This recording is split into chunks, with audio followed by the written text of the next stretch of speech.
Hello students, today we are beginning with our second lesson, the sound of music. Now we know that all of us love music.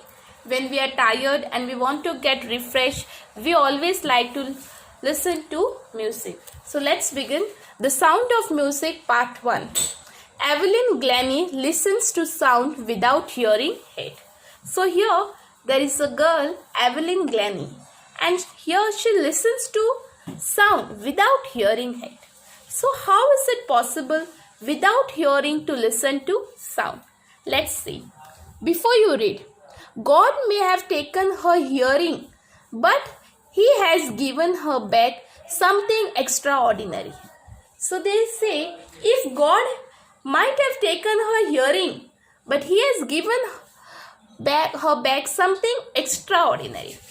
What we hear, she feels far more deeply than any of us. So here they say that whatever we hear, she feels it more deeply than any one of us.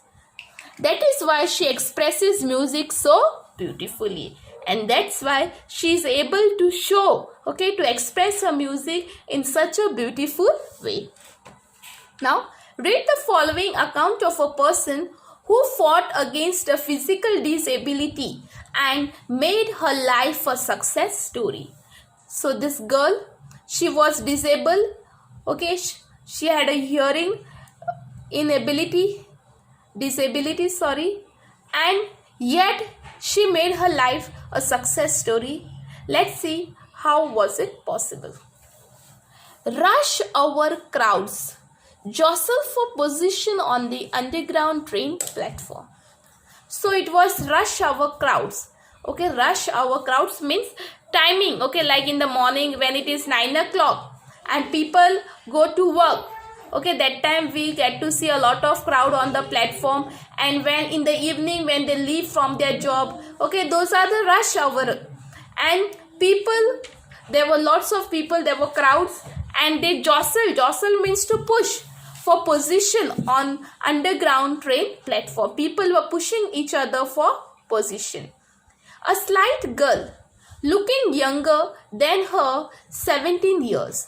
So there was a slight girl, a thin girl, and she was really looking younger than her 17 years. So she was 17 years old, but she was looking younger than that. She was looking really smaller. Was nervous yet excited as she felt the vibration of the approaching train. She was nervous, uneasy, and yet she was excited, happy also by feeling the vibration of the approaching train, the coming train. It was her first day at the prestigious Royal Academy of Music in London. So she was going to the prestigious, that is honored, Royal Academy of Music in London. And daunting enough for any teenager fresh from a Scottish farm.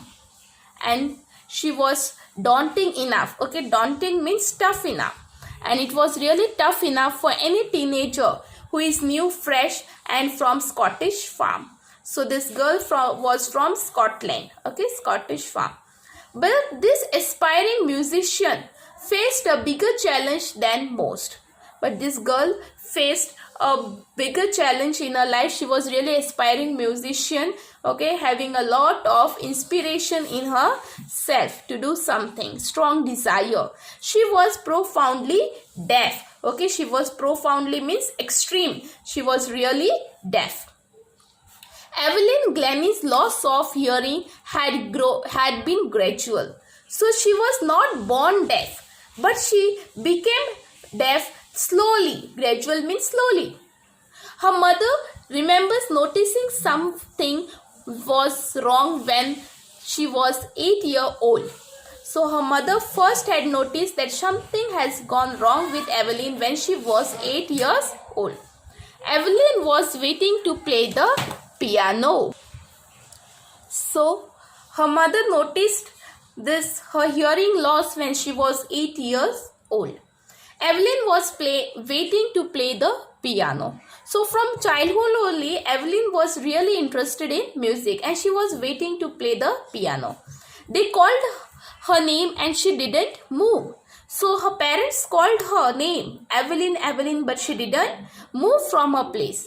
I suddenly realized she hadn't heard, and her mother realized that she has not heard, says Isabel Glennie. So her mother's name was Isabel Glennie. For quite a while, Evelyn managed to conceal her growing deafness from friends and teachers.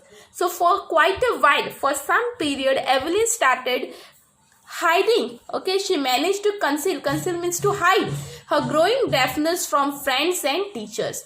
But by the time she was 11, her marks had deteriorated and her headmistress urged her parents to take her to a specialist. Okay, so by the time she became 11 years old, okay, her marks started deteriorating, means her condition became more worse, and everyone came to know about her deafness, and her headmistress, she urged her parents, she requested her parents to take to her to a specialist.